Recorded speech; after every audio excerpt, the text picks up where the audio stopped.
ঈদ সামনে রেখে শুরু হয়েছে ঘরমুখো মানুষের ট্রেনে ঈদ যাত্রা। সকাল থেকে রেল স্টেশনে যাত্রী উপস্থিতি থাকলেও তুলনামূলক কম। ট্রেনগুলো ছাড়ছে নির্ধারিত সময়ে।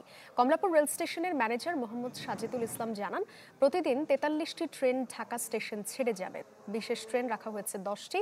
আগামী 4 থেকে 6 জুন ঢাকা থেকে বিভিন্ন রুটে এই বিশেষ ট্রেনগুলো চলাচল করবে।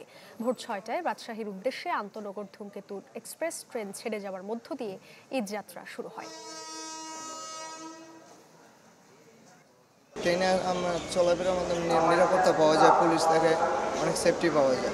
ভোগান্তি নেই, টিকিট পাওয়া যায়, কিন্তু ওই যে টিকিট নিয়ে একটু সিন্ডিকেট করে টিকিট কিনা সব নেয় না, আমার কোনো সমস্যা হয় না। ইতিমধ্যেই জানেন ঈদ যাত্রার আজকে প্রথম দিন।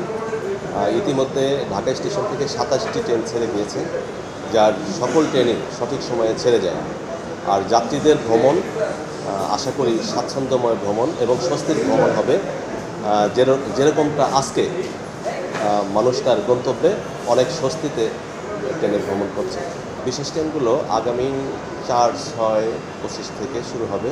ঈদের আগে 3 দিন চলাচল করবে, 4 তারিখ, 5 তারিখ এবং 6 তারিখ, এবং ঈদ পরবর্তী 9 তারিখ থেকে 14 তারিখ পর্যন্ত চলাচল করবে। টিকিটের বিষয়টা হলো, আমাদের তো ডিমান্ড এবং সাপ্লাই যদি ইকুয়াল না হয়, সেই ক্ষেত্রে কিছু অভিযোগ থাকেই মানুষের। আমাদের যে কোটা থাকে প্রতিদিন প্রায় 33,000, এর অনুকূলে টিকিট প্রত্যাশীর সংখ্যা অনেক বেশি। স্বাভাবিকভাবেই বৃহৎ জনগোষ্ঠীর একটা অংশ টিকিট থেকে বঞ্চিত হয়, সেই ক্ষেত্রে কিছু অভিযোগ আসে।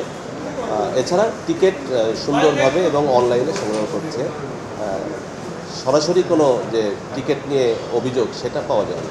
তবে অনলাইনে অনেকে ট্রাই করে পায়নি, এরকম একটা অভিযোগ। চট্টগ্রাম চাঁদপুরের মাঝে এক জোড়া স্পেশাল ট্রেন চলাচল করবে, 1 এবং 2। ঢাকা দেওয়ানগঞ্জ বাজারের মধ্যে চলাচল করবে এক জোড়া, এটা হলো তিস্তা স্পেশাল নামে চলবে, 3 এবং 4।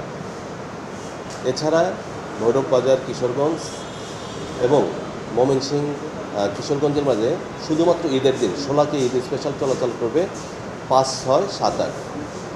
আর আরেকটি স্পেশাল ট্রেন জয়দেবপুর থেকে পার্বতীপুর এর মাঝে চলাচল করবে, এটা হলো 9 এবং 10।